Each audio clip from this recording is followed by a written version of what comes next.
Hello and welcome to Team Fortress TV. This is Admirable, as usual, joined by Sideshow.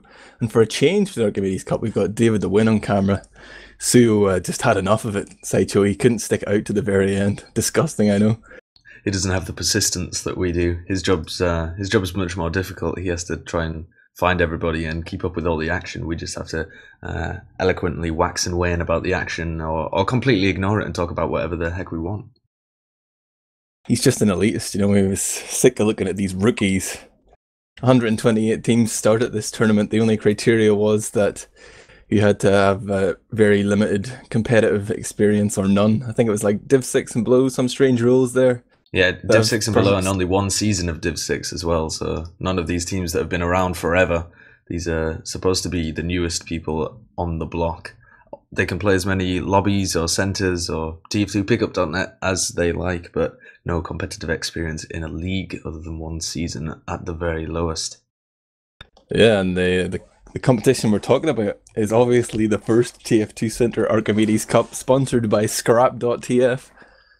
We've got our sponsor Gio here with us today in Mumble again, and there will be raffles, am I right? Yes, as I said in the chat, it will be an extravaganza of raffles. I would expect nothing less. Can you give us an idea of what sort of big value items you're giving away later in the cast? Well, as usual, I don't want to spoil anything for those who don't like being spoiled too. But there will be perhaps an unusual taunt and other unusuals perhaps to be raffled off. Testify, brother. Give me some of them unusual taunts, man. You know, just forget about those punks in Twitch chat. Give it to me in Sideshow. Did they deserve it after the rioting that we've seen going on previously? What sort of system is this you're running, Jill? You know, you reward people for rioting. We'll have to go through the Twitch logs, and anyone who wins that was also rioting will be disqualified. I dig it. So I opened my big fat mouth last week whenever we were talking to Kakeltu, and I said, "Oh, what's going to happen about third place? Is there going to be a bronze match?" Which they hadn't really planned for. So that means we've got two best of threes today. Coming up in the next 10 minutes, we're going to be seeing 6 Little Blunts versus the Essentials. That's Commander X's team, and they're going to be playing a best of 3 series to determine who finishes third. The team that loses that is actually going to walk away empty-handed, but the team that finishes third is going to get 150 euros from that €1,000 prize pot. Then at 21 CET, 2 hours later, we're going to be getting underway with the actual grand final, the main event. That's going to be Jai Chapman versus Sprinkler Kids, and the remaining 850 will be split up between them, 500 for first and 350 for second. So they're already winners, you know, by making it to that game, but still quite a swing between first and second there. There is indeed, but that's the advantages of being the best of the Archimedes Cup. And some of these teams have gone on to play in ETF2L's Season 20, powered by TT Esports as well, which is the big next thing on the horizon. I believe TFTV 2 is going to be doing some casting tonight. Is that right, Admirable? Covering some Season 20 game. Yeah, you're absolutely right. We're going to have some more Premiership action on there. It will be Commander X and Thalash and Sim bringing you cplay.tt versus Ubersexuals. Could potentially be a pretty quick game, you know, if you believe the rankings. Like, Ubersexuals have got to be your top 1/2, and they're playing off against cplay, who just managed to qualify for Prem in the previous week. So, you know, it's David versus Goliath. Could be an upset, but most people are expecting Numlock to just fit into that new roster pretty much perfectly, right? Hand to glove, Sideshow. Yeah, pretty much. He's been missing from the scene for quite a while. What is it now? About a year that he took off to play League of Legends, and he's climbing up the rankings in that. He's doing pretty well, but he's returned to his roots, and he's going to be playing in Season 20 for that team, which, as you said, is going to be occupying one of the slots in the top 3. But I wouldn't be too quick to peg them for that top spot, because there's some stiff competition. So I think we could definitely have an upset on the cards, but hopefully madness will not prevail and Ubersexuals will be able to slide through. It will be an interesting one either way, but not as interesting as the Archimedes Cup action we've got for you, of course. Yeah, I'm just talking to Kakalti right now on Steam. Of course, he's the man with the plan. They'll be able to supply us with that server info, get our STV or live stats up. But just excited, you know, to be at the end of the road here for the Archimedes Cup. This is what we've been building towards. How long has it been? Like four weeks, maybe 5 different casts. We've stuck it out. Sideshow. We're here. We're going to see a winner crowned, but I mean, already European TF2 is the big winner. We've seen a lot of new interest in competitive. Like the interesting stat was Zub showed me a little graph of logs.tf for new players, like new players showing up in his system. And there was like definitely a big spike there around the end of December, start of January. And we'd have to, you know, give some credit to the Archimedes Cup, surely, Sideshow. Absolutely. Yeah, I agree with that wholeheartedly. The Archimedes Cup has done a great job of bringing new players into the scene and show them what it's like to play in a tournament system. So I love the initiative. I think it's a really good thing. And I am hyped to see these final teams duke it out because it's all been building up to this. Yeah, we're going to have a Master Noob talking to us as well today. Maybe in between the bronze game and the grand final. I think he's here with us in Mumble right now. He could say hello if he wants to. Gentlemen. So if people don't know, Master Noob is the founder of TF2 Center. I think that's accurate. And the main developer as well. He's just like the mastermind, the Master Noob. Yeah, that would be me. So in previous episodes, we've had Gilles telling us his side of the story, how it all came together, how Scrap.TF got involved with the cup. But I want to hear your side of the story, Master Noob. How did this whole cup come about? What was it all started off? Ooh, well, that was a long time ago. I believe Hildreth has something to do with it. And I suppose he just approached me and see if we were able to put this off. And we were actually looking for throwing tournaments ourselves. And so we just thought, well, this could be it. And then I had some contacts with Jill. And I don't know, I just talked to him and I suppose I asked, would you be interested in sponsoring? And he said yes. And I did not know that he was providing that crazy amount of money. I mean, there was this awkward silence in the channel when he was actually mentioning what kind of numbers he had in mind. And well, we were, I don't know, maybe thinking 400, that kind of stuff, you know, and he came up with 2K and we were like, what? Are you serious? And he was. So, yeah, I suppose that's the story. Yeah, it's pretty incredible. Like, to give people who are unfamiliar with competitive TF2 an idea, like, usually the prize for the Premiership playoffs season after season in ETFTL is around €1,000 for that sort of money to be made available for a rookie cup. You know, that surprised a lot of people. Some people complained, you know, they couldn't get their heads around, why are you giving this money to noobs? But obviously it's like, it makes perfect sense to try and encourage people, you know, to take that leap. Well, maybe it looks like unbalanced at the moment, but why don't we ask ourselves a question, is that €1,000 for the Premiership, is that the right amount? Or should that be higher, actually? Because I want to raise the bar for this game. I mean, just talking to Gio, he's so ambitious and he has a lot of thoughts on this. So I suppose when we just get enough people together, throwing in just a little bit of money, like donated stuff on TF2C, and combine that all, we can just pull this off. Yeah, I should mention as well, obviously that €1,000 for the Premiership is sort of before season 20. Now that ETFTL have whipped out this fundraiser, they're currently looking to raise €3,000 plus the existing 1,000, I think, from TT Esports.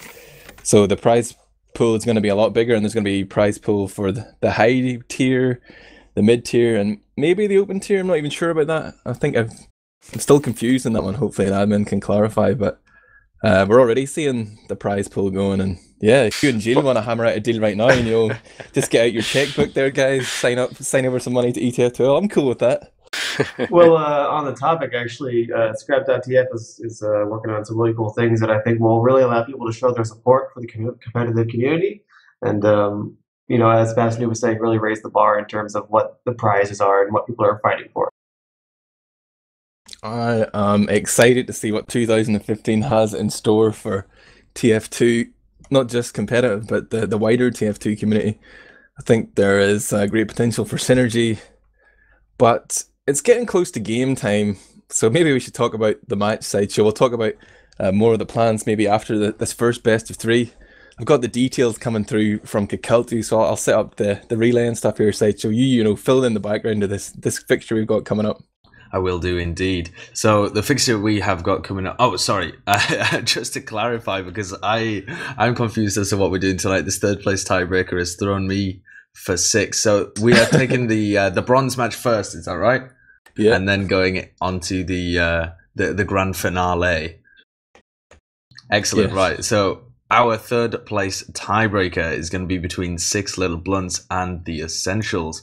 So I'm having a look at this knockout bracket here and finding both of these teams. The Essentials, though, is the team which is being buddied by Commander X, who is part of the casting team at Team Fortress TV. He plays medic in about Div 1 level, I would say, possibly Prem, Div 1 Prem level medic, and he has come to impart his wisdom to enlighten a bunch of these essential players. So he's got a squad together and he's been trying to work his way through the tournament. Unfortunately, he did get knocked out of the high of that top prize. He got knocked out in the semi-finals by the Sprinkler kids, who we're going to see come up later against Jade Chapman.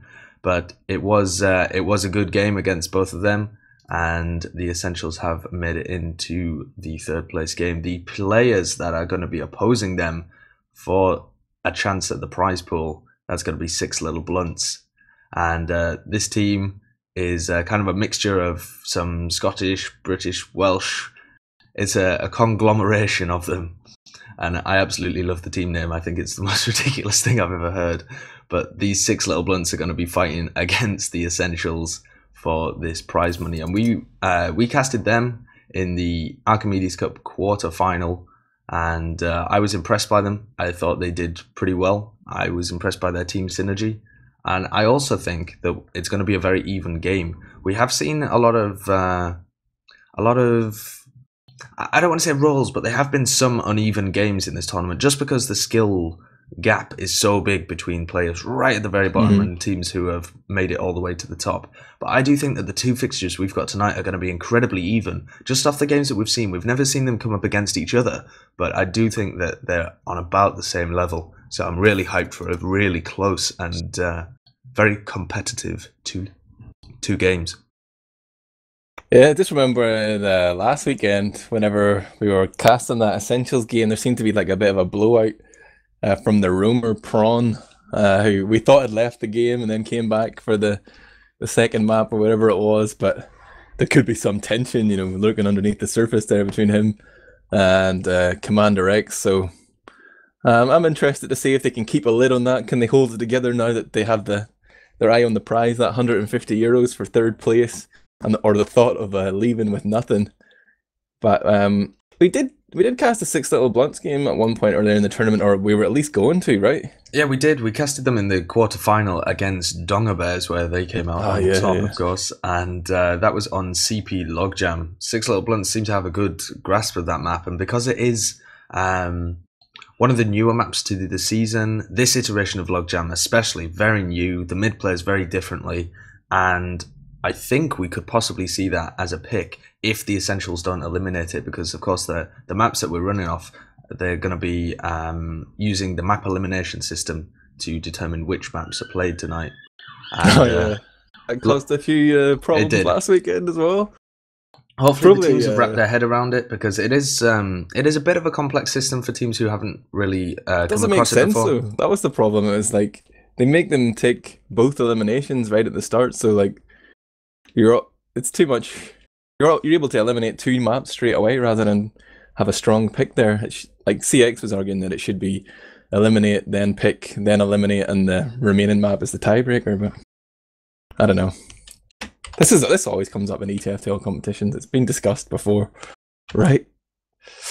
It has, and I'm sure the admins will be able to justify it, or possibly will change it. ETFTL is fairly good at changing things that don't really make sense with their rules. They get on top of it eventually. However, my mind has just been blown by the fact that a raffle has begun. The raffles have started, and this one looks pretty tasty. Have you cast your eye upon it, Admirable? I'm going to have to head on over to Scrap.TF there. Of course, if you want to enter the raffles, all you need to do is click the link in chat. You can type raffle, exclamation raffle, in fact, to see it. But all you need is a Steam account to sign up there. And you can enter the raffle by clicking that big red button.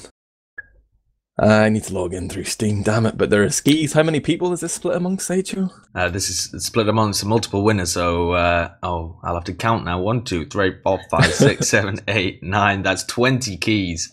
20 keys on offer here for 20 winners. So that's an incredible start to the raffle. We're really hyping it up. Got good news. We're fully set up for the cast. We've got our live stats connected, so we don't really need to use our game sense at all. Sideshow, we've got the STV coming up. It's factorbrigade.eu 27100 if anyone wants to watch on there. But then you'd be missing out DavidTheWin's immaculate camera work. So I might even launch TF2 now as soon as I enter this raffle. Obviously, priorities, guys. We're here for the raffles. The TF2 is secondary. But I'm going to win those keys. I don't think I've won one yet. I'm sure somebody would have told me if I had. The conspiracy theories can be put to rest if you don't win a raffle. Suyo did win one though. Last time he was around here, but unfortunately we had to remove him from the team just in case he won any more raffles. That's the real reason he's not here. He's being cut for being so unprofessional. I'm getting excited though.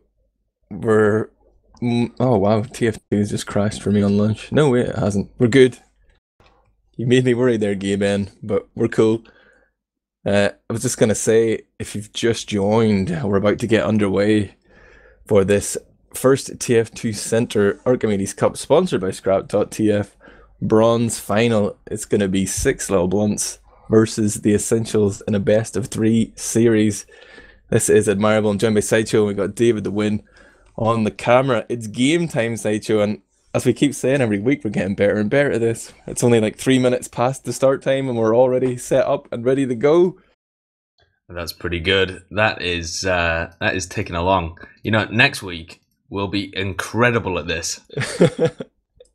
Next week we'll have started before it's even begun. I should remind everyone as well that there is going to be a second best of 3 starting at 21 CET. That's going to be the actual grand final between Jai Chapman and the Sprinkler Kids. And 15 minutes after that on TFTV2, there's going to be ETFTL Premiership action between Cplay.tt and Ubersexual. So you'll just be able to fill your boots with the European competitive action this evening. But you've got to stay here for the Archimedes Cup. That Prem game, there is actually no money on the line, but tonight there will be €1,000 distributed between 3 of these 4 teams. We're about to find out which will be that unlucky team to finish in the bubble and leave empty-handed across these next 3 maps. And it looks like it's going to be a heavy fist fight first. Since these teams are coming in, on an even seeding, the only fair way to decide who gets to go first in the elimination system is to bludgeon each other with their fists. That sounds about right, Sideshow. I wish that happened in other competitive sports. Just in order to determine who has the advantage right at the beginning, they all just punch each other to death and the final victor decides. No coin flips like you have in your football games there, just a fist fight on the touchline. It often devolves into that at the end, but I'm actually watching Conker's disguised as an enemy heavy. He's a spy disguised as a heavy. He's absolutely just revolutionizing the meta. He's gone invisible. The cloaking has been activated now. The jig is up. He's coming in now. Will he take that backstab? Oh, whipping out the revolver. He deserves to be punched to death. Absolutely. There's no room for cheaters around here, and Conkers does get destroyed. But our heavy fistfight hasn't quite started yet. We're still waiting for another player from Six Blunts. Six Little Blunts, sorry. They are not ordinary sized or large blunts. They are 6 small little blunts. Yeah. A couple of pinners. Right now, we are 11 players on the server. He tells me that the player that's missing had to restart the router to try and address some ping issues. You know, ping issues, that's always setting off the alarm bells in my head. Could be a server change coming up if that doesn't work out. But I'm hoping for the best here. Commander X actually joined Mumble and left. Is he here too early for his cast later? He's on the server at the same time, though. He's playing a superstar here, if you're getting confused, guys. Because, you know, I don't know. Why did he change his name from Commander X to Superstar? I mean, both are equally bad names, Sideshow, but... He's just on an ego trip, I think. Stick with one. Yeah, I think he has to make up for his mediocre medic play with using a name such as Superstar, so he gets a little boost whenever he hears his name being mentioned. He's the only European demo man to have competed in the North American offline competition. You know, I think you need to show this man more respect, Sideshow. Is that when he was at GXL? You make it sound so much more impressive than it is. That's why I'm a caster, man. You know, that's why I'm casting TF2. What a Mickey Mouse game. Oh, but no, he kinged it up so hard, actually, in the month leading up to GXL. That was like September time, post 52, but like he was getting great at demo man, I think. Believe it, man, believe it. I'm telling the truth. I'm not even trying to exaggerate. I rate Commander X as a top level demo man. We've got 12 players on the server now, though, so we will be getting underway with this heavy fist fight. Then we'll have the elimination/picks process. We're just going to allow Commander X to make it up whatever way he wants, because that's what he did last time. We really messed it up last time when I tried to tell him it was the wrong way according to the ETFTL rules, but it didn't matter. He still lost anyway. He did indeed. It didn't make any difference what the maps were. They did lose there to the Sprinkler Kids. Sprinkler Kids are a really good team, actually. We were having a look at the ELO system. Is that a fair way of saying? So that's a system that has been set up just really recently, I think. It might have even just been today that it got released. And it's just a guy called Frack. I assume that's how you pronounce his name. It has too many A's, but I'm going to call him Frack anyway. Frack. And he has been looking at everybody's PCW results, so scrim results if you're from North America and you're watching this. And he has come up with a ladder based on those results and assign people ELO for, you know, if you beat a higher team up there, you get more points, you get higher up. It's a bit like MGE, but for teams. And we were just having a look before. We were having a look over the Premiership teams and then some of the Div 1 teams and seeing how they stack up against each other. And then we were scrolling down and Admirable found the Sprinkler Kids, who apparently seem to be doing pretty well in that Open. They're really the top end of that, aren't they, Admirable? Yeah, so like this just has every team that is currently playing or that has logs on logs.tf, and I think it matches like at least 4 players have to be playing in the log to be counted as the team, something along those lines. But like I just searched for their name and, you know, I was looking at the scroll bar, it shows you the little highlight, and it was at least, I'd say, in the top 40% there. So even though these guys are competing in the Archimedes Cup, the current results in practice are, you know, they're in the top 40% of European or ETF2L competitive teams, like since the last week, that is, you know, it's only the results for that week, right? No, it's not. That ELO thing, I think, is from the beginning of season 20. Oh wow, yeah, and I think it updates every day, so it'll carry on. It'll be cumulative. That's impressive. You know, I really struggle to believe the validity of it though, Sideshow, because it says your team are the 3rd best in Europe. You know, there's something not quite right there. There absolutely is something wrong with gaming the system, if that's to be believed. I've been paying attention to what's been going on here. Is that they haven't started the actual heavy fist fight yet? What's happening in chat here? In chat, I think we baited Commander X into using his proper name instead of Superstar, so he is tagged up as Commander X right now. There are a few more heavies on the scene, but they haven't actually readied up for this. Oh, they're getting ready to do it now. Fasidu says, "Are you guys ready to fist each other?" So they're about ready to start this heavy fist fight, and we will be having it on the granary mid. The rules for the heavy fist fight are no taunting, no picking up health kits, no using anything that isn't fists. You're allowed to use reskins of the fist, so things like the pan and, oh goodness, what else is a reskin of the fist?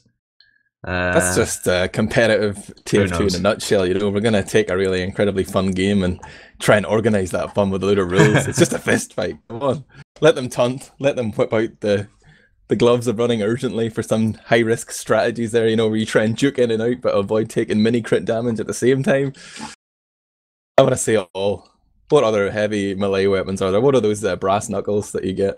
The holiday punch, if you can sneak up behind someone and make them laugh. Or taunt, or whatever that is. I think that would be brilliant. It would enhance the heavy fist fight to be even more funny than it already is to watch.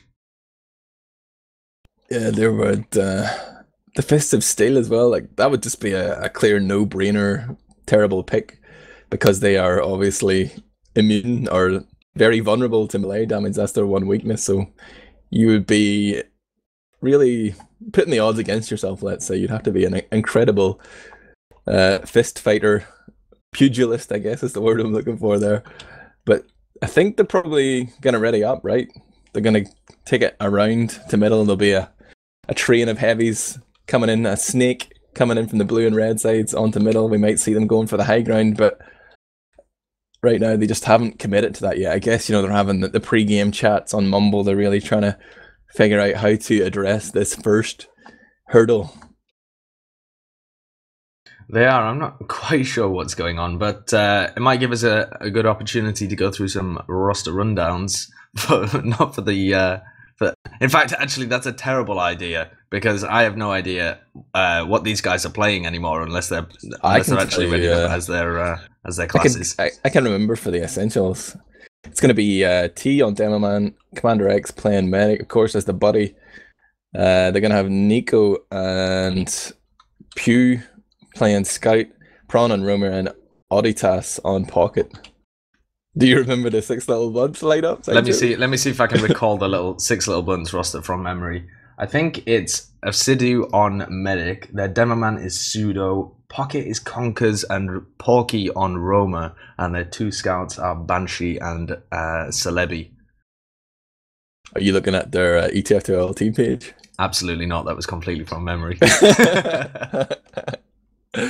All right, at least I see everyone's playing as the heavy weapons guy right now, so I think I hear one team ready, and Commander X demanding that they rock in chat. CX is taking this game super seriously because he's tagged up as TE there, so you know, they're kitted out in their uniforms here, except for T, in fact, who now tags up. Wow, just as I say that.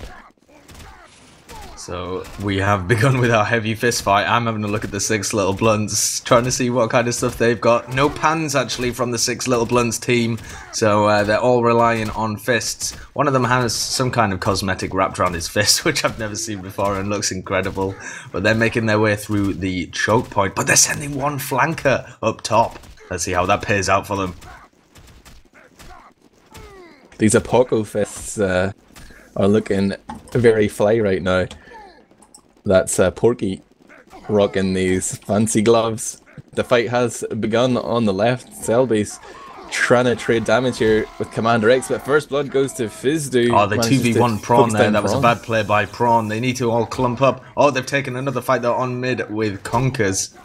Oh no, but Conkers manages to get out of it. Celebi's caught in a bad place though and goes down, and F-Zero as well. Oh, I don't even know who's going to win right now. Oh, look at Banshee coming in with the backstabs, manages to solo down T, and it looks very favourable. Right? Oh, that's it. In fact, Prawn was first to die. He's just respawned, so 6 Little Blunts claiming victory in the heavy fist fight. That gives them the choice of whether they want to eliminate it first or not. Congratulations to 6 Little Blunts. They have won the Archimedes Cup and take home their share. If only it was that simple. We have another 3 maps. And we're about to begin with the map elimination process then. So I think they're going to do it in chat so that we can keep up with it, possibly. Or have you got a direct line to Commander X? Well, Kakaltu messaged me to say that they're picking now, but he's not really giving it away much. So it looks like they will be picking in the chat. I'm sure David's going to show us it on stream. And they say they'll pick first. Commander X is laying down the law here, so we eliminate 2 each. That's the way it's going to work. There'll be 2 rounds of eliminations from the pool of 7 maps. That will leave 3 maps remaining. Each team can pick one, and then there will be a final map left as the decider if it goes to the full 3 maps here in this best of 3 series. So 6 Little Blunts start off by eliminating Badlands with the rationale that it has bad in the name, so there's no way they're playing that map. Commander X comes back with a swift reply of banning Snakewater. Snakewater, a little bit of an unpopular map, but it wasn't taken out this season, for Season 20 that is. However, the map that 6 Little Blunts have just banned, Granary, was removed for Season 20 in favour of a newer map, Sunshine, which we won't be seeing tonight. I've heard the results already. You know, this is obviously 90-second delay that we're watching on STV, but I'm surprised by one of the maps. You're going to see it coming up. It's 6 Little Blunts then, and their second elimination have banned Granary, and the Essentials have axed Viaduct. So that leaves Gully, Process, and Logjam. Logjam. It's interesting though that the Essentials didn't ban Logjam, to be honest. They banned Viaduct, which they lost, and they didn't lose it very well. They got obliterated pretty much on Viaduct. So I can understand the rationale behind that, but if I was in their shoes, maybe I would have banned Logjam rather than Snakewater, given that 6 Little Blunts look like they really know how to play Logjam. Yeah, they're saying that it's their home map, and they have picked it. So that's going to be the first map we'll go to. And, you know, Logjam came in the quarterfinals and raised a few eyebrows, considering, you know, it's a map that only really features in competitive. So definitely one of the lesser known maps if you're a rookie player, and it's even not that well known. It's only been played for a season, ETF2L. So it definitely was a cat amongst the pigeons there. Perhaps a few teams were unprepared for that, but this might be a strategy from 6 Little Blunts here. This is the map they have decided to take. You know, there's always mind games there, like if you're in that map elimination process, Sideshow, where you like, we could eliminate Logjam, but we're assuming that most people don't want to play it, so it's probably going to get eliminated anyway. Why give away that elimination? We can try and get another one, but this could just be a masterful stroke here from 6 Little Blunts.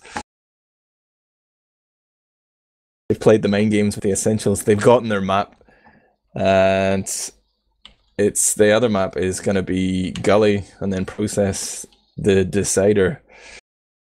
Yeah, interesting. So Logjam first, and that's really going to set the pace of it as well. So if the Essentials do, and as well, that mumble atmosphere that we were talking about before kind of factors into this, because if the Essentials do get smashed on Logjam, which 6 Little Blunts seem to be fairly confident on, then they can take that negative atmosphere into Gullywash, and they might do worse on Gullywash than they would have done otherwise.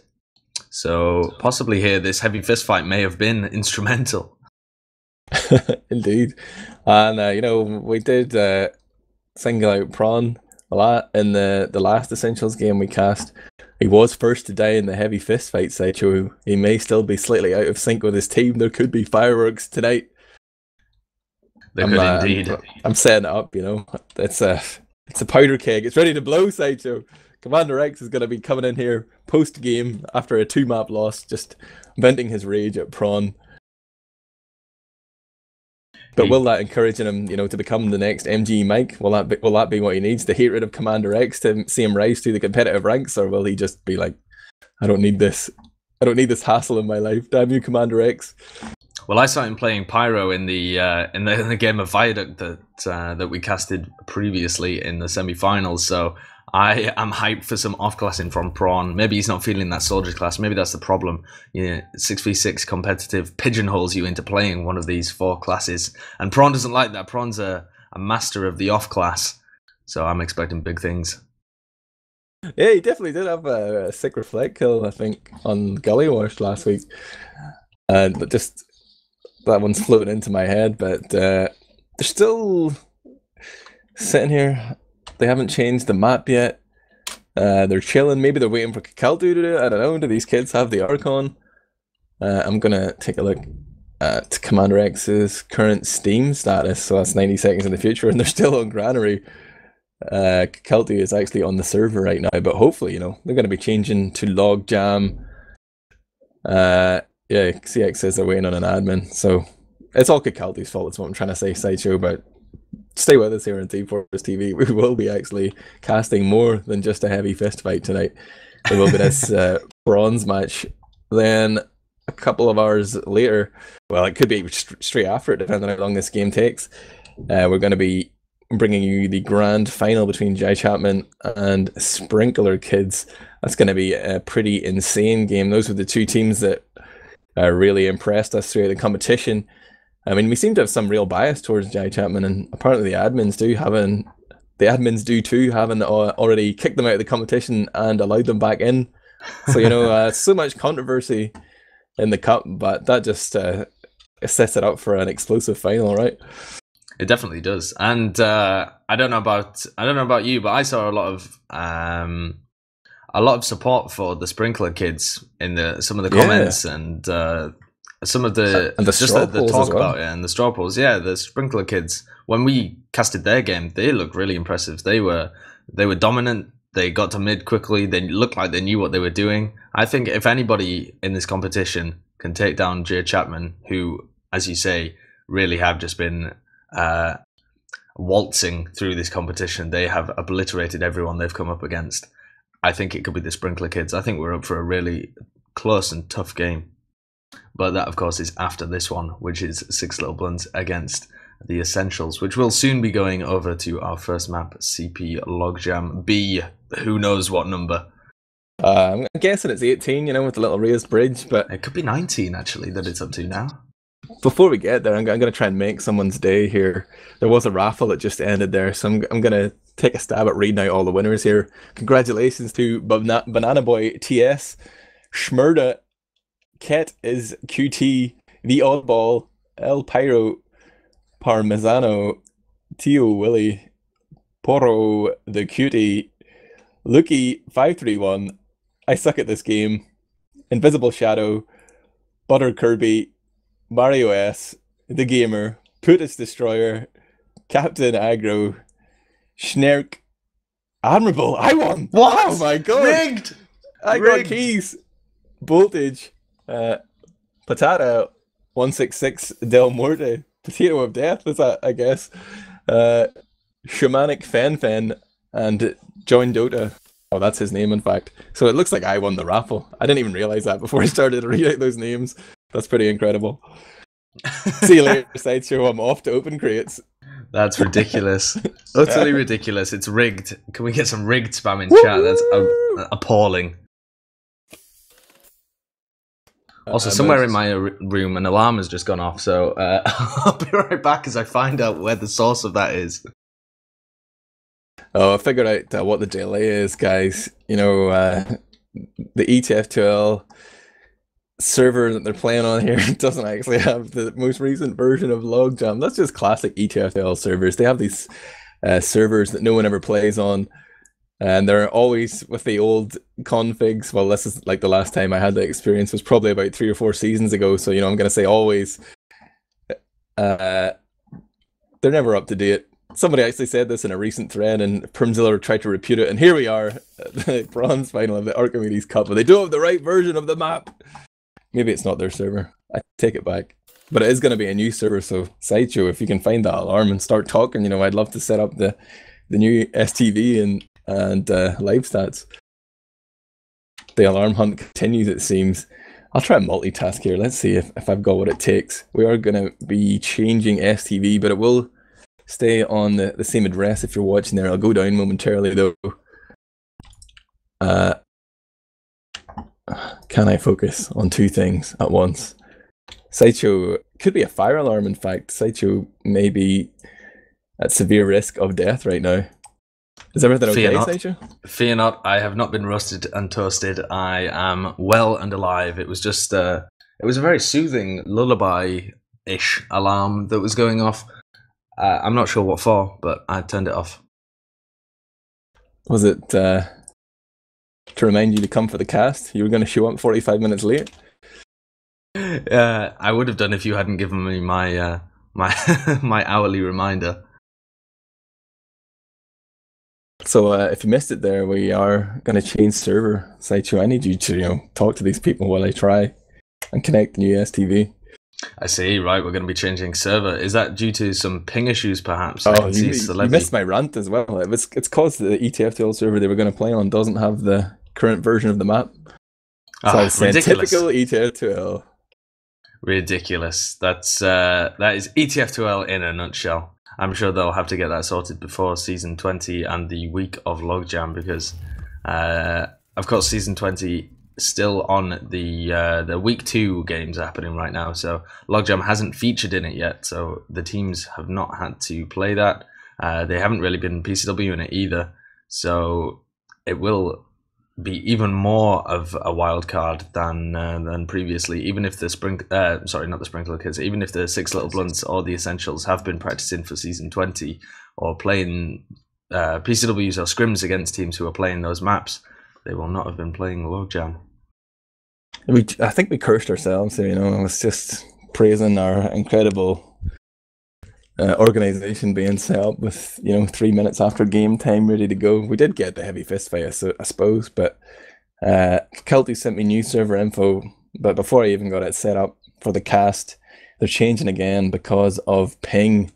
Of course, there is €150 at stake here for this bronze finish, so everybody wants to make sure that they have the best possible chance. I'm a fan of a level playing field here, Sideshow. I'll let them, find a suitable server. No problem. We're here for a long time anyway.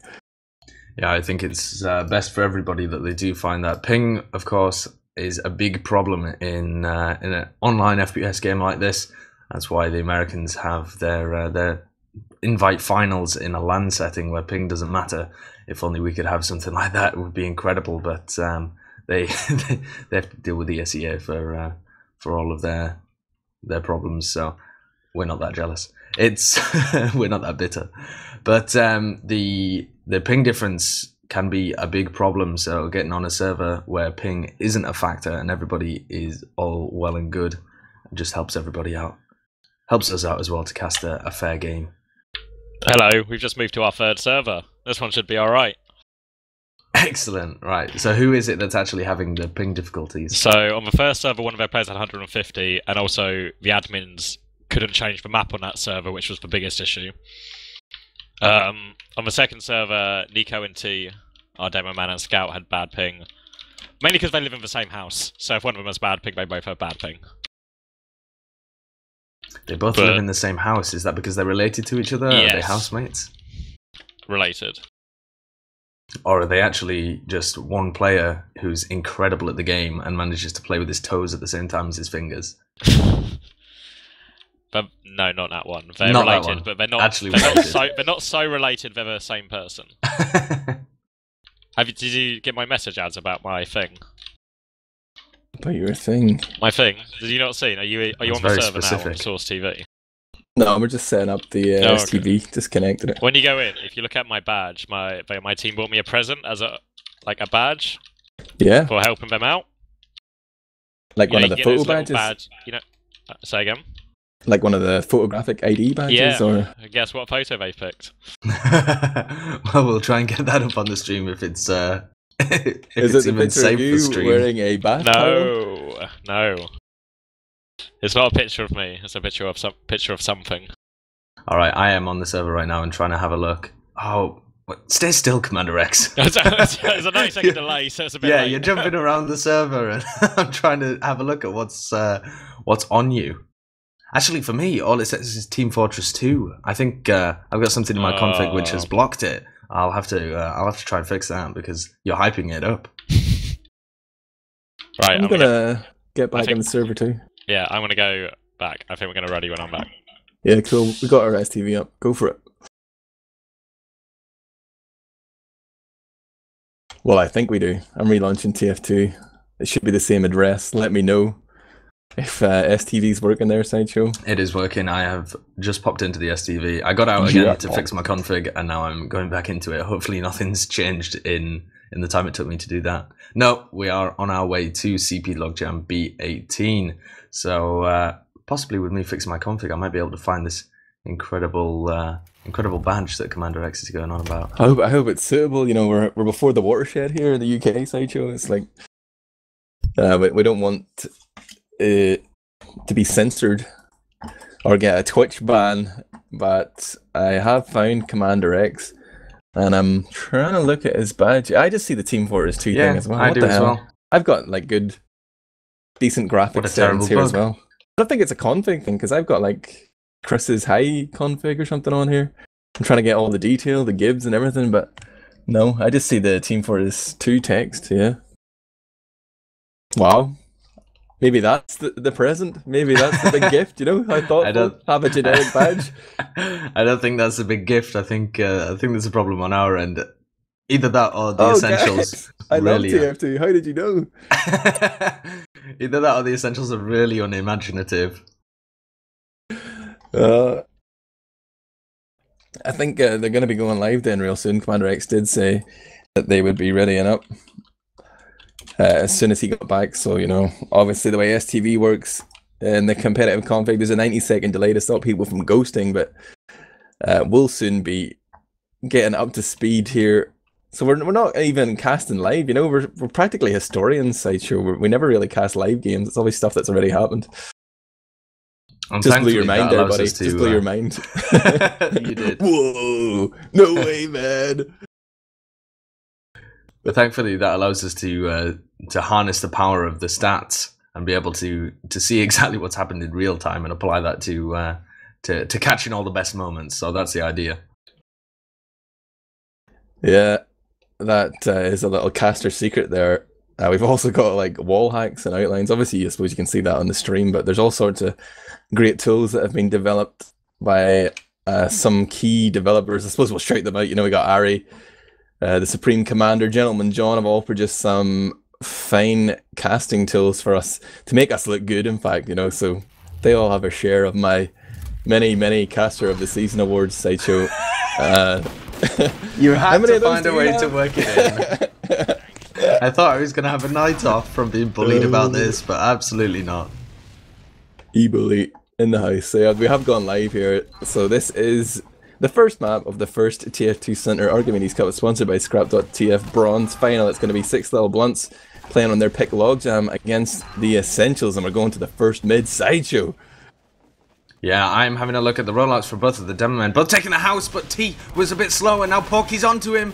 Thankfully, Nico comes in, and he's able to destroy Porky there with a nice meat shot before he can put any damage onto T. And the Essentials have got all the position across the point. This version of Logjam, the point is the place to hold. It's got the high ground, it's got all the visibility, and they have just managed to bully 6 little blunts out here. I think they were putting all their eggs in one basket, perhaps, with that bomb in from Porky, and when he wasn't quite able to deliver, they kind of got a bit unsure of what to do and backed off towards their choke. Banshee goes down as well. That was their scout who was trapped behind. So he was a casualty no matter which way you sliced it. And they've got the early Uber out of the Essentials. That is good. But if Sidhu goes down, he was only on 86%. Wasn't able to build up his Uber charge. So poor inferior building here from 6 little blunts. And this has not put them in a good stead for defending their spire. Yeah, T, the Essentials demo man, really making the most of that forced Uber charge. Jumps forward with the flash there and just lands, raining down stickies on that choke point just at the lobby. Now the Essentials continue to be in an advantageous situation. They took control of middle, they capped the spire, and they managed to kill the enemy medic. So they've got a big 50% Uber advantage here. And this is forcing 6 little blunts to try and pull out some utility classes here. They need to survive the 8-second duration of this invulnerability that's about to be bearing down on them. We got Banshee here off-classing from Scout to Heavy Weapons Guy. A lot more health there so he can tank damage. He's actually stopping to shoot the Ubered players here. He's just being a real target for them here, and that's allowing his teammates to stay alive. But they've lost 2 at the minute. Selby and Banshee down. There's already the Essentials players just rushing onto that point, and they're going to get the first round on the board here with a well-executed Uber push and a pretty successful round overall. only took about 2 minutes there. So at this rate, it could be 5-0 in 10 minutes, Sideshow. But I think Six Little Blunts have got something in the tank.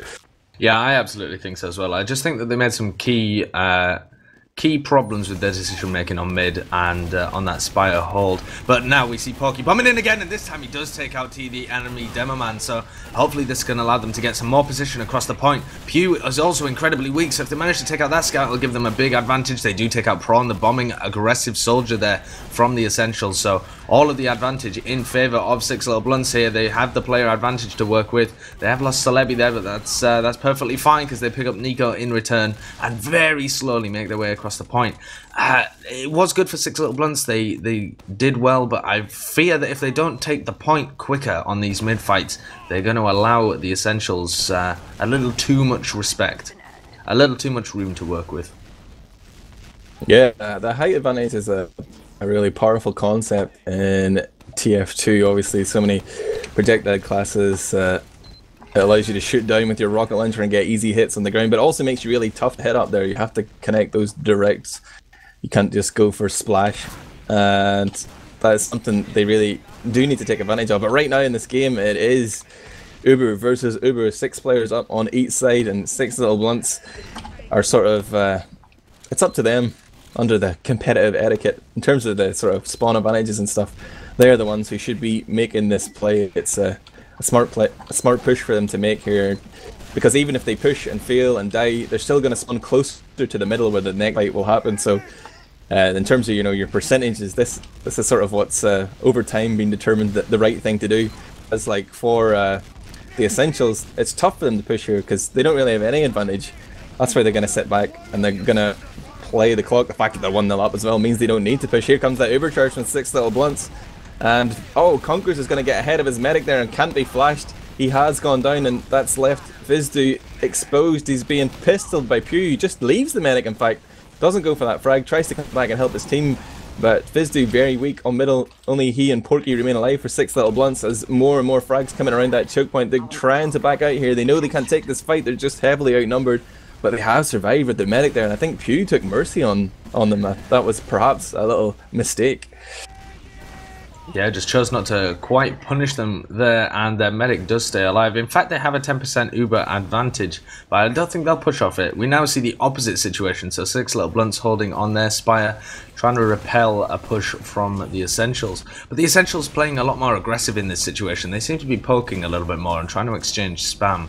I don't think we'll see a push come in before the Ubers are in play, so that gives us another 10 seconds for players to set up their positions and to really entrench themselves if they're Six Little Blunts, or really to try and peek and get a spam advantage if you are the Essentials here. We do have these 3 avenues for pushing on Logjam. We have the banana or log room, which we currently see the Essentials combo in, and then there's the choke point, which T is taking. Oh, but Prawn is in. He has forced the Uber charge, and they've got 2 picks. Great push from the Essentials. The counter Uber comes out here in the log room, and Six Little Blunts collapsing. It was so well executed by the Essentials there to bomb their Roma Prawn in and get the Uber charge out of Efesidu, and then they were able to dispatch both of the scouts as well. A little overextension there from Celebi and Banshee put their team in a bad position, and now they're going to have to defend last. And because they were so disjointed, Pseudo was stuck out on the second point there and did go down. Commander X has a fairly significant Uber advantage here of about 30%. So him and his team of Essentials will be pushing as soon as they get that. The Demoman of Pseudo is going to be able to respawn in the meantime to set up some stickies on that last point. And they have a defensive sniper who currently is playing a little far forward here. Might get picked off, but does manage to back out through that shutter door in time. He's not going to finish it off with a headshot and give his team an advantage to defend with here. But with Efesidu only on 56%, they need all the advantages they can as the Uber comes in through the shutter door. Nico leading this, takes down Porky immediately. But the Uber charge really hasn't done as much as they were hoping. A lot of players weak though on the Six Little Blunts roster, and the push afterwards, after the Uber charge had already faded, really secures them that push, and everyone from Six Little Blunts go down. Yeah, nice controlled push there from the Essentials. You know, they didn't like rush their entire team onto the point, which is sometimes a mistake that players make when pushing last. They just, you know, use their scouts to force Six Little Blunts to drop onto that low ground to try and contest it. And they managed to find the frags. And I'm impressed. They're coming out here on a map they likely didn't practice since the quarterfinals. You know, I'm making a leap there. But they are 2-0 up. There's been about 7 minutes played, and we're in a pause right now. I'm right. It is a pause. But they've actually just unpause. Oh, an unpause repause, I think, just to allow a player to reconnect. So in TF2, you can't actually reconnect to the server while it's paused. So they have a very quick unpause and then they repause it just to allow the player to connect. And then once he's done that, they unpause for good. And so I think that's the situation we're in right now. The game has been unpaused. The score 2-0 to the Essentials after 7 minutes have been played. And we are going to our third mid-fight. I'm watching T try and get aggressive, but immediately Porky flies into his face. Lucky he's got protection there. His bodyguard Nico gonna find that frag immediately and keeps his demo man in the game. And the Essentials are gonna just move forward, take control of the point off the basis of that one pick. It seems like Six Little Blunts don't want to take this fight, and they're probably wise to do so. They're backing out here. They're quite beat up right now. Their demo man is really weak, and in fact Fizdu, their medic, catching a rocket at range there, finds himself at half health. So they're just trying to make sure they get their charge this time. Getting deja vu here of a similar situation where he died with about 80%, but now Fizdu has that Uber. It will be Uber versus Uber here, and the Essentials are going to try and figure out how they want to break this. They see Banshee peeking in on the left hand side on that attacking perspective, but it's actually Six Little Blunts who will find the frag. Prawn, the rumor of the Essential, jumps in there and finds himself in the crosshair of Selby, or Celebi in fact, and now the Essentials, they're going to respect that the man advantage. They're backing out here, but it's equaled up because this is the point the pause came in and a player is dropped for Six Little Blunts. It's 5-on-6 right now, but yeah, the pause is happening. Pocket that's dropped, I think. So Six Little Blunts there lost their pocket on Spire, who has rejoined now. Conker's back in the fight. Due to the magic of the pause, he's going to be rejoining them on Spire very quickly, and they're going to be trying to repel a push in from the Essentials, who look like they're going cave. So we haven't actually seen a push from cave so far, but that's where the heals are being transitioned. And it looks like they might be able to catch off Celebi. Oh no, he wisely doesn't overextend there, and actually the Uber has come in. Puke does catch the first frag, which was on Celebi, but no real fault of his at that time. Unfortunately, Pseudo overextending there. Oh, Braun! Big play from him. He seemed to be having a sort of bit of a disastrous bomb in there, but he managed to reload one rocket and just shot it at his feet, shoot floor, get kills, picks up a 2k there, kills off Conkers and Banshee, and the rest of his team are finding frags there. Nico and Auditas doing work, and the Essentials look like they're going to get a third round on the board. Nico's chasing after Celebi, looking for a frag here. The point's wide open though. Dudu, the Six Little Blunts demo man, trying to put stickies down there, but he's under fire here. He's getting pressured by both scouts. Demo man down. That's going to make it difficult for Six Little Blunts to defend, but they're throwing everything they have at it, and they found a flurry of frags there. Nico, the last man alive, but Prawn's coming in fact, just on the respawn. He's trying to jump onto the point. Banshee's doing his best to drop it. Porky walks around up top and comes in, and somehow Banshee survives as well. So great hold there by Six Little Blunts, and now they're ready to push out onto Spire here.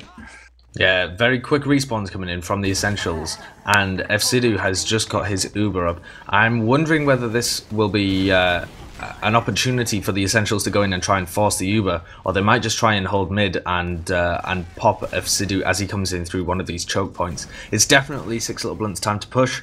They should secure mid here if they're able to execute their push properly. But for the Essentials, the time is ripe for them just to bomb a soldier in or force them just by putting some splash damage down on the choke point. And Fsidhu and the rest of the Little Blunts are going to have to move quickly if they want their advantage to be used, because Commander X's Uber's ticking up. It's already on 70%. They really have to get in with this, and they're just taking a little too long. I'm looking at the setup from the Essentials here. They're trying to buy time to get that charge up, but they don't have it just yet. 90%. Commander X is running into that log room there. He has managed to make it through the dangerous choke point and has his own charge up right now. Six Little Blunts has faded, and immediately as the Uber comes in from the Essentials, they're going to find Banshee, Pseudo going down as well. So they just seem to be hemorrhaging players here. There's only 2 remaining for 6 Little Blunts. Selby's backing off to the K. Fizz2's managed to make out again, keeping his team in this Uber race. He's going to meet up with his scout and they can start to build here, but they need to find a safe haven here, get themselves inside that lobby. They're being pressured already. Auditas is jumping forward, but the respawns are coming in from 6 Little Blunts. But the fact that the Essentials have already moved up here and they can control these choke points makes it really hard for them to defend. So they're going to take the correct decision, back out to last here, and try and shore up the defenses, but they have got Porky hiding in the lobby here. Oh, he's going to get the pocket pick there onto Auditas. A second later he might have got Commander X as well, but he just managed to back out on half health there. There was a nice bait by Banshee who showed himself and took the attention away from Porky. Managed to get that pick and slow down the aggression here from the Essentials. In fact, 6 Little Blunts are going to get their Uber in time, Sideshow. They are indeed, and it's actually the aggression coming out of Porky in the lower lobby, possibly trying to force an Uber out of Commander X, or maybe just going for the demo pick because T was a little further ahead of his team, but Porky saw an opportunity that wasn't quite able to convert into a frag there, and it's not really a good idea to throw your life away when you're trying to defend the last. They do get the frag on Nico, who gets dropped from the Uber by Commander X, and now the Essentials have tried to use this Uber to get everybody in from their team through that choke point. Unfortunately, that led to them being incredibly weak, and it's led to a lot of casualties. So now with 6 Little Blunts having the player advantage and a health advantage, they should be able to take a fight on Spire. That is, if they're able to overcome the height disadvantage that they have. Banshee leading this push forward, but doesn't have very many heals. Conker's playing quite passively though, and it looks like they've been scared away by the Essentials respawns. Yeah, there's a sort of dynamic there where your scouts are the ideal class to cap the Spire because they have that ×2 cap ability, and they're great at denying players who jump, but you really need your heavy classes, your damage dealers, your sort of meaty classes to push up and distract the enemy team, because those scouts are good at that job. Like, they're not good 6 versus 1 in that situation. They need some sort of help from their team, but Conkers wasn't really supplying that. Right now though, T has died in the lobby, Porky catching him out there, and that's going to mean the Essentials aren't going to push on their Uber runnings. They're going to back out, because even though they had that, 10-15% advantage, pushing without your demo man, you're missing a lot of damage potential there, and just the fact that they have 1 player less means it's probably not good odds for them. So they're going to wait and they're going to take the Uber versus Uber fight, and they find a frag now as Auditas picks off Porky there near the roller door.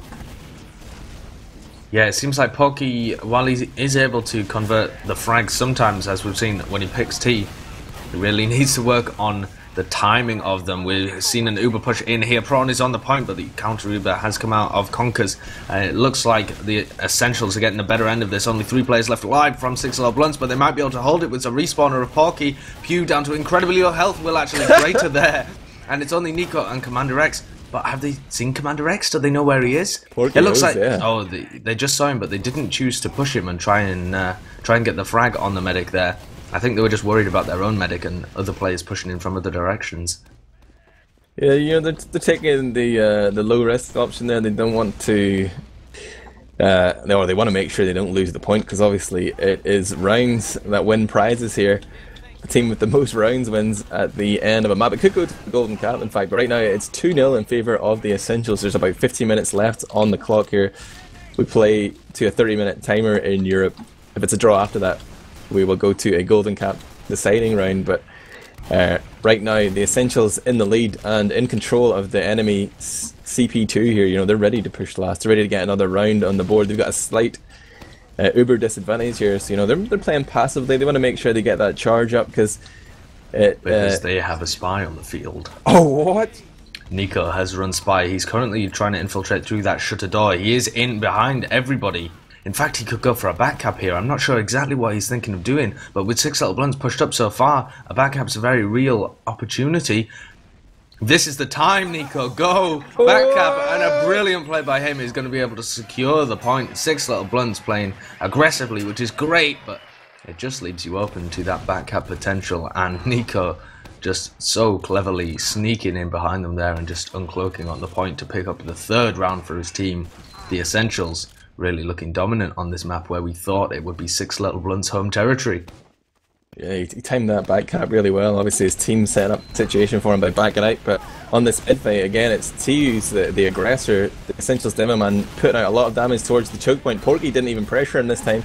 He's been delayed in his aggression, and you know, Six Little Blunts aren't really getting a foothold in this. They're staying around that choke point. It's like a funnel for damage, but suddenly Pseudo finds 2 frags there as they try to get aggressive in on the choke, and Six Little Blunts have lost the midpoint, but they're about to take it back with a vengeance here. Commander X will not live to tell the tale. He's gone down. Nico's the last man alive for the Essentials. He's running back through the log room here, but the cap mid means to get these 2 forward spawns.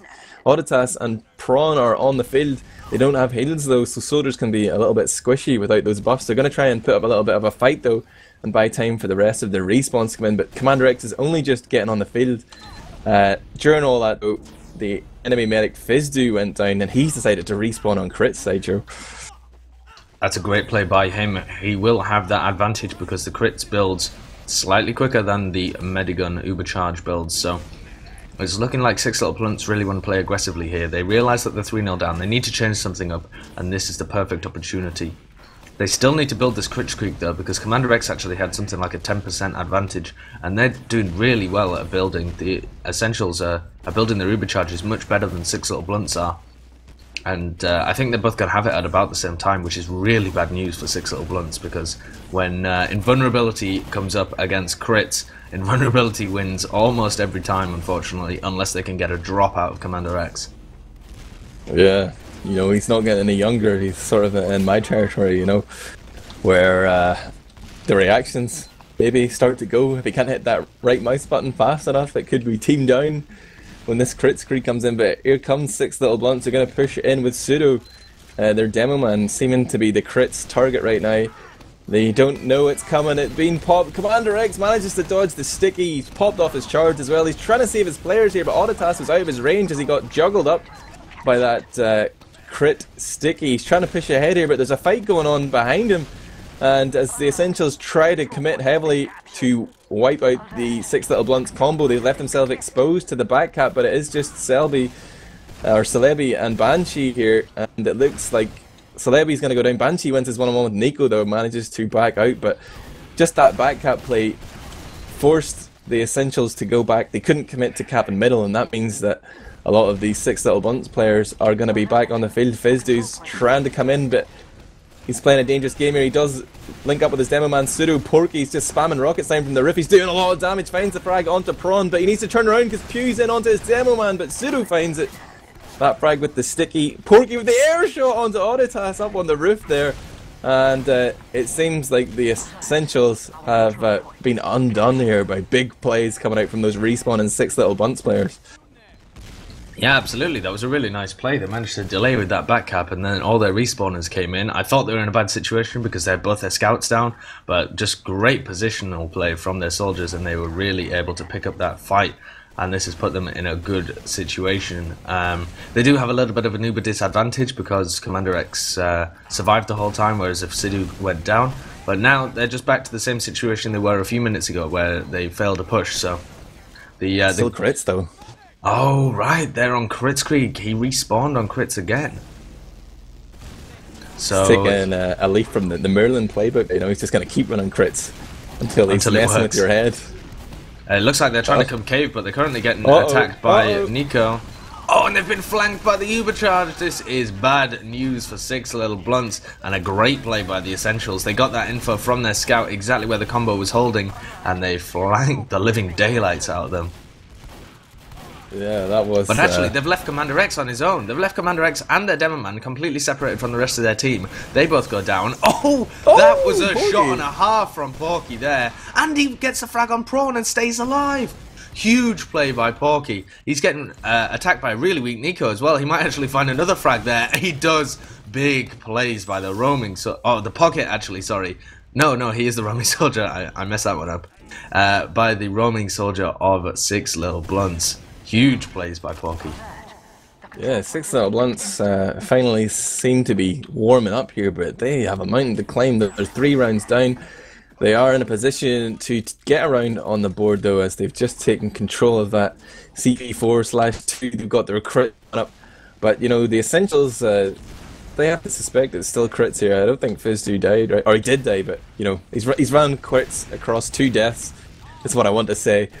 So you know, they might be a little worried here, but their Uber is almost coming up as well. So if this push doesn't come in time, Commander X is going to have that invulnerability to save his team with.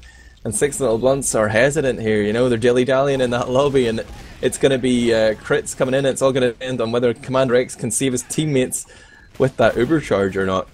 Still 8 minutes 35 seconds left on the clock. This could be the beginning of the Six Little Blunts comeback, Sideshow. It definitely could, and they've caught out Nico in the upper lobby, so that's a pick advantage for them. It all really does come down as to how these Uber charges stack up against each other, and the crits comes in from the top right hand side. Commander X pops off his, and they've left Pseudo in a fairly bad position. He might be able to back out, unfortunately unable to, and it looks like the Essentials using this Uber charge to a full advantage. Nice flare gun kill by Pew onto Conkers there, completely disabling him with the air blast and picking him off with that crit flare gun damage while he was on fire. The last player left alive, Porky. Can he pull something incredible out of the bag? He's only on 100 health, trying to get the high ground here, or trying to back out actually, just through that log room. And they're going to be facing a Pyro on Spire. That's powerful, that's going to be able to deny a lot of aggression. But the interesting thing about running a Pyro in this kind of off-class situation is that he's not a fast class, and he really can't engage at long range. So the Scout can't really engage at long range either, but he's so quick, and he's able to flank really, really effectively, so he makes up for that. But the Pyro is purely a close range class, and Pew has actually gone back to spawn to switch to Sniper, so switching out the really close range for the incredibly long range here for a big pick, which will allow them to push into mid. Yeah, that's really smart as well if you think about the sort of state of the game right now. The Essentials are 3-0 up, there's only 7 minutes left on the clock, so anything they can do here, you know, to slow the game down, it's just ticking that clock down ever closer to them taking this first map in the best of 3. Pew's going to peek in close onto Banshee, though. Actually, it lands a headshot on Porky, who was behind him. Banshee kills off Nico, who was bodyguarding Pew there, but Pew has survived. And they do know there is a sniper now as well, so this is going to be a consideration for Six Little Blunts when they do eventually decide to push. But I think they need to be really aware of this clock right now. It's getting increasingly harder for them to tie this game up, maybe take it to a golden cap or even win outright. They're going to send in the single bomb here from Porky. He's just dancing around on the point here, creating a huge distraction, but his teammates aren't taking advantage of it. It's all on Porky. Oh! Gets the drop! Oh my god. Play. Wow, Commander X is going to be furious. MVP. Yeah, Commander X is going to be so mad. T is actually hiding in this little underneath area, comes out and drops a medic for Pseudo, and he's currently battling it out with the counterpart Demoman Pseudo. He's actually getting bullied out here by Celebi. Oh, but Celebi was so weak as well. T nearly made that into an incredible play, but does trade for the medic, so that's good for his team as they try and defend this last point. They're going to have a new bit of advantage. They've got the health advantage now, and so it's all about ticking the clock down now, so that's a nice play for them. It means that Six Little Blunts have got to wait an extra 30 seconds, something like that, to have their medic respawn and then build up another Uber charge compared to him just surviving. So is he running crits quick? No, he has actually got the normal Uber charge, so it's going to be Uber v I don't think Uber they can to even defend wait, you know. I think the smart play here is to start trying to get aggressive. You know, you want to buff your players and go. You're trying to look for that player you can isolate, like perhaps it's Nico there standing on the flank alone, or he's with Prawn in fact. But if you can try and just go in before the Uber's up and get man advantage, that's even more powerful than the Uber advantage. If you can kill off a player or two, you're going to do great. Porky tries to jump in but catches the roof there. He's still going to get onto Commander X, who gets another drop! Oh my Back-to-back god! drops! And then Conkers comes in on the other side and destroys Prawn with a little air shot as well. Big plays from the Six Little Blunts soldiers, but the rest of their team just can't finish the frag on that heavy. And Nico stays alive on 43 health whilst mowing down everybody. It's such a huge play from both of their soldiers, but they just can't capitalize on it. And Commander X must be livid. Yeah, like that one there was stubborn, man. He could see he wasn't going to be able to be saved by his team there. Like the other one, maybe he wanted to hold, but that one he refused to pop. It didn't matter anyway. Both times his team have produced the goods. You know, CX is maybe the mastermind here. He's setting up Six Little Blunts to overcommit, but the Essentials have managed to hold on to that last point. They pushed out and retaken second, and they're trying to move forward into middle here, but you know, they're going to be aware of the clock. Commander X is an experienced player. 4 minutes remaining, and it's all on 6 little blunts to try and make something happen. And I mean, for new teams and, you know, teams in the lower divisions, there's definitely too much of an emphasis and waiting for your charge before you make the plays. You have to get aggressive. You have to play in the other 40 seconds outside of the uber charge, or else you're just going to find yourselves in these situations. And right now the 6 little blunts have found a frag onto Prawn. He tried to come in there and make the play, and this is the opportunity they need to grasp with both hands, Sideshow.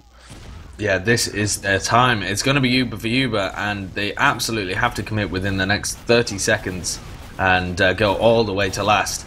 So they're Ubering in through this log room area. They're really trying to get aggressive with Conkers. The counter Uber comes out, Commander X, and he's flashing a lot of players in here. Conkers is going to get caught out in that choke area, and everyone else so weak from 6 little blunts. Pseudo goes down on the opposite side of the map, and Porky and Banshee just hanging around in that choke point. It's not looking good here for 6 little blunts. Team The Essentials have all of the heals, and really those scouts working well together, Nico and Pew, to shut down Celebi. And now Porky, he is jumping around, sliding on that top area, but Commander X takes a little bit of revenge there by picking him off with the crossbow just to finish the frag. Yeah, and the red wave is going to continue to roll forward here as the Essentials try and make their way in through the log room. They're sort of making it difficult for themselves. Oh, they've managed to isolate Pseudo. Nico's trying to find that frag onto the enemy Demoman, but somehow Pseudo makes it back to the arms of his medic Vizdu. Pew's going to run forward and try and get a frag as well, but he gets shut down in lobby, and now these 6 little blunts find themselves with a 2-man advantage. Still 2 minutes 20 seconds on the clock. It's looking slightly impossible for them, but look at the position of the Essentials Demoman T. He's playing solo in the cave right now. He doesn't seem to have a trap up either. He's just trying to surf along that rock edge. I think they know they won the game, Sideshow. Yeah, very possibly. The time has ticked down into dead time, and that wasn't a well-constructed sentence. It is a best of 3. It is, yeah, absolutely. So they can definitely come back in here. Porky looks like he really wants to stamp something into Commander X's memory by taking him out multiple times here. Unfortunately, not quite able to do this one. And Commander X, eating a little bit of spam, does pop off his uber charge, but it's a significantly better one than the one from 6 little blunts. And T picks up the Demoman and the medic as they just wander backwards into his pre-crafted sticky trap there. Celebi, the last person left alive on this mid-fight, and it is officially in the dust. The hopes and dreams of 6 little blunts on CP Logjam just not coming to fruition there. And Porky again going for a bomb in, and they're going to be moving on to Gullywash though. That is the next map, and a process decider if 6 little blunts are able to take Gullywash, but this was their map. This was their opportunity to really start it off with a big morale boost. If they were able to properly get a grip on this game and defeat the Essentials quite emphatically, then they would have definitely had a morale boost going into the Essentials pick. But the absolute opposite happened. The Essentials are able to go up 3-0 in fairly quickly, actually. But then the 4th round has taken a long time, and 6 little blunts really starting to warm up and get back into it. So there's 2 sides of the coin here. 6 little blunts are going to be annoyed that they lost their home map, but they do seem to be playing a lot better than they were at the beginning. So hopefully they can find it in themselves to take this 2-3 maps. Whether or not they lose this last thing here as 7 seconds tick down, they do actually lose the last round there. So it's 4-0, but in our hearts that was only 3-0. That really was quite a tight game as soon as we got into the latter half of the map. Yeah, it's going to be doubly heartbreaking for them, or a real mental mountain to climb there. The fact that he didn't get a single round on the board on the map they picked, but they can, like you say, take away some positives there. They played well in the last 15 to 10 minutes, but they just couldn't manage to break that the Essentials defense there. They have seen Commander X drop though, they know he isn't a medic god now. He can be killed. We will take a look at the logs though before we go to map 2. I think it's going to be Gullywash, if I remember correctly, but I have the logs up right now, and I can see that top damage was two Essentials players, their Demo Man and Pocket T and Auditas, 306 and 275 DPM, pretty respectable numbers. And then the hero of Six Little Blunts, of course, was Porky, who managed to put out 258, but found 27 frags, top fragging on the server, despite his team losing 4-0. Really putting in some work there. He's got to be the guy, to get Six Little Blunts hyped up again, rally them to, avert this disaster, take the win on Gully Wash, and bring us all the way to that third map. Yeah, absolutely. He put out an incredible game and had some really big moments. The people who really perhaps need to step it up a bit more, Celebi and Banshee, it would be good to see them working together and taking a lot more heals than they are currently. When you compare the amount of heals that they're getting to Commander X's scouts, it's really a lot lower than it should be, I think. We're looking at 3.6k and 1.7k compared to 5.7 and 3.9. So Commander X actually able to put out more heals, but also distributing them more to his scouts, and they're really able to work off the cleanup potential there. Yeah, we noticed a lot as well. Commander X seems to be building that a little bit faster, and that's illustrated in the stats as well. It's like 5-second difference in average build time. So his experience on Medic, starting to come through. But yeah, can't agree with you more about scouts looking for heals and coming for buffs, because obviously having 50% more health more or less going to improve your chances of survival by 50%. I might be simplifying that a little bit, Sideshow, but definitely as a scout, just constantly look for buffs that like a top level medic like Commander X is going to know to heal his scouts and try and prioritize them for those buffs, because a buffed scout is just incredibly powerful. OP as hell, Sideshow. It absolutely is. It's once you get into the high levels, Scout is arguably, but perhaps not even arguably, the most powerful class in the game. They completely control fights, and their movement abilities really is what makes them such a monster to play against. They are very difficult to hit once you get that movement down, and just taking a buff just increases their survivability so much more. Hopefully, though, on this map, Gully Wash, we will be able to see Six Little Blunts come back into it and really take control of the mids. They were having a little bit of difficulty playing aggressive on the mids, but I think this Gully Wash mid lends itself to aggression a bit more than Logjam does, simply because if you're rolling out through the big door, which most teams do, your soldiers are forced to jump if they want to take the high ground, which is the best place to be. And just by virtue of jumping, you create some aggression. Yeah, and there's also there's good cover as well. Like you can stand under the point and not be seen, and like that allows your roamer or even soldiers in general or any class, to begin these mind games, because obviously this is a game of imperfect information, and if you can sort of put that doubt into your opponent's head, where is the roamer? Is he coming up drop down? Is he when's he going to jump up? That means that they have to account for that. Like they can't just go fully aggressive, or they're going to pay the price. So it's a really interesting middle to watch unfold.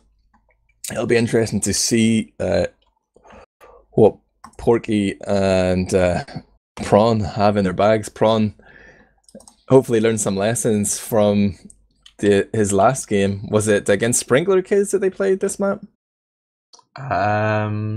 Or who was their opponent in the semi-finals? It was Sprinkler Kids that they played this map against. And they I think it was Gully Wash that the collapse was on, right?